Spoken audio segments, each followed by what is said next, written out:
저희 매장 입지도 굉장히 좋다라고 저는 생각을 하거든요. 있는 가게가 굉장히 접근성이 좋아요. 해석하는 능력이 굉장히 중요한 것 같다. 어떤 회사들이 있는지도 굉장히 중요할 것 같아요. 이렇게 진행하시면 될 것 같습니다.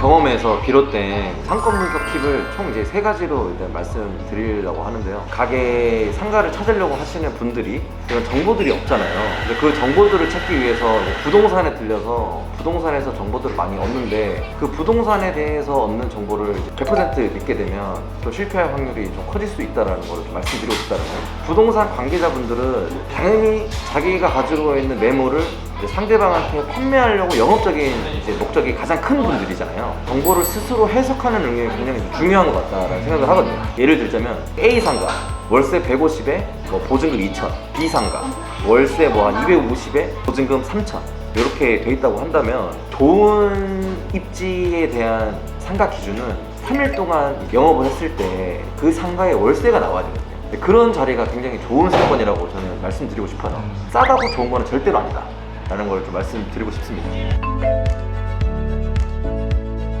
그거는 이제 뒤에 말씀을 드릴 예정인데 사실 월세와 보증금만은 정보를 알고 상권의 매출을 파악하기에는 굉장히 어려워요.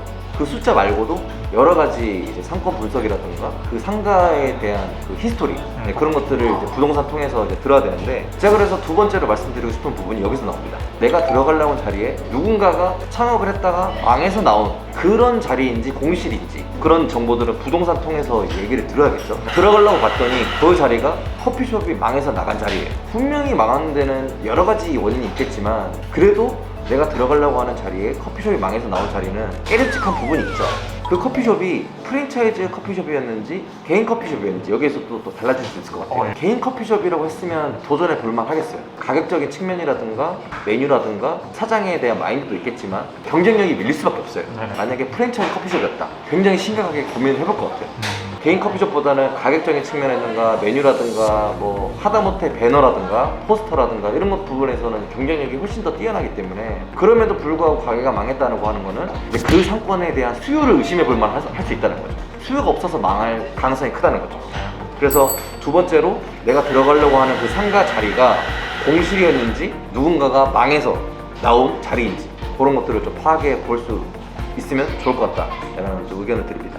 세 번째는 개인적으로 생각했을 때는 가장 중요한 부분이라고 생각할 수 있는데 그 상권을 보고 스스로가 파악을 하고 분석할 수 있는 눈을 길러야 된다라는 점이거든요. 제가 생각했을 때는 3가지 정도로 이제 나눌 수 있는데 회사들이 많은 오피스 상권인지 주변에 아파트가 많은 주거 상권인지 주변에 회사도 있고 주변에 아파트도 있는 복합적인 상권인지 그런 것들을 체크해 보는 게 일단 최우선일 것 같고요. 본인이 본 상권이 회사들이 많은 상권이다 라고 한다면 어떤 회사들이 있는지도 굉장히 중요할 것 같아요. 들어가려고 하는 그 상권이 영업직이 많은 회사다 라고 한다고 하면 상주하고 있는 것보다 외부로 이제 나오는 사람들이 더 많기 때문에 그런 것들도 우리 가게의 수요를 책임질 수 있을까? 라는 거를 또 고민을 해봐야 되는 거죠. 그리고 이런 정보들은 그 상권 주변에 있는 밥집 사장님들 그런 사장님들한테도 한번 이제 문의를 해가지고 점심시간 때에 와가지고 얼마나 많은 사람들이 그 밥집을 이용하는지 그런 것도 파악해 볼 수 있고 하다못해 경비 아저씨한테도 발품 팔아 그런 정보들을 얻을 수만 있다면 내가 상권을 선택하는 데 있어서 좀 굉장히 좋은 척도가 되죠. 내가 들어가려는 상가 주변에 커피숍이 한 5개가 있다 라고 한다면 그 커피숍들이 잘 되는지 안 되는지 일단은 파악하는 게 굉장히 중요해요. 오픈 시간이 몇 시고 마감하는 시간이 몇 시인지 그런 것들도 파악해보면 좋고요. 키오스크가 몇 대인지 바쁜 시간대 아침 시간대라든가 이제 점심 시간대에 일하는 직원 수가 몇 명인지 가게 앞에 우유 박스가 많거든요.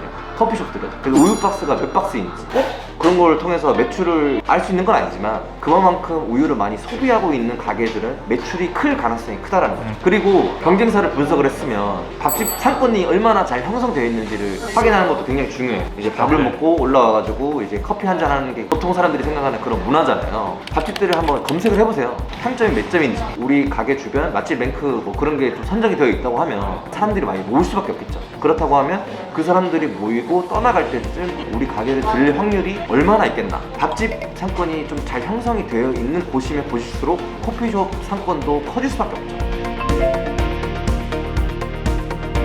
보드샵에 있는 가게가 굉장히 접근성이 좋아요. 1층에 있는 로드샵 기준, 외부에서 안으로 들어올 수 있는 구조, 건물 안에서 들어올 수 있는 구조, 같이 되어 있는 상가가 가장 좋은 상가라고 저는 생각을 합니다. 접근성이 좋으면 좋을수록 월세는 높아질 수밖에 없는데, 이왕 높을 거면 건물 안에서도 들어올 수 있는 그 구조가 되어 있는 게 가장 베스트. 건물 안에서 들어올 수 있다는 거는 그런 날씨에 대한 영향을 덜 받기 때문에 그런 부분에 있어서는 굉장히 큰 장점이 될 수가 있죠. 개인적인 의견일 뿐입니다. 경험상 나온 그런 의견이기 때문에 너무 여기에 왈가왈부하지 않았으면 좋겠고, 들으실 분은 듣고 걸으실 분은 걸으시고 이렇게 진행하시면 될 것 같습니다. 질문사항 있으면 댓글 남겨주시면 제가 아는 선에서는 최선의 답변을 좀 드리도록 그렇게 하겠습니다.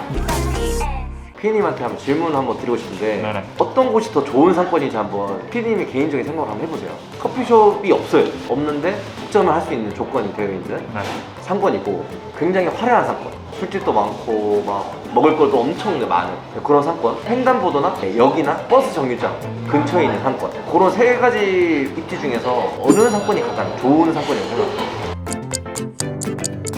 독점할 수 있는 독점할 수 있는 자리. 네네. 독점할 수 있는 자리도 무조건 나쁜 자리는 아니지만 리스크가 그만큼 큽니다. 오픈을 해봤는데 매출이 좋으면 굉장히 좋지만, 그와 반대로 커피에 대한 수요가 없는 자리일 수도 있거든요. 그래서 그 상권이 얼마나 이제 잘 발달되어 있냐에 따라서 차이가 있을 수 있는데, 현실적으로 잘 판단을 해봐야 되는 자리, 굉장히 화려한 상권, 이런 상권들도 리스크가 분명히 있습니다. 밥집도 많고 커피숍도 엄청 많고 옷가게도 많고 하다 보기 때문에 평일보다는 주말에 굉장히 사람들이 몰릴 가능성도 크고, 몰린다고 한다면 매출이 무조건 좋은 것도 아니에요. 왜냐하면 나 말고도 경쟁자가 엄청 많아요. 공급이 굉장히 많은 곳이기 때문에 우리 가게의 매출이 그만큼 잘 나올 수 있을까? 그거는 또 반신반의하게 의심을 해봐야 되는 부분도 있거든요.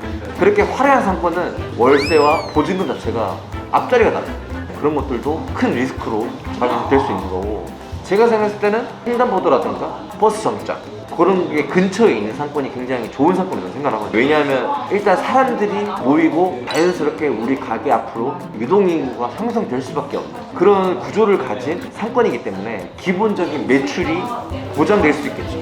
세 번째 상권이 가장 어떻게 보면 리스크가 적고 또 안정적인 매출을 끌어올릴 수 있는 그런 상권이라고 저는 생각을 합니다.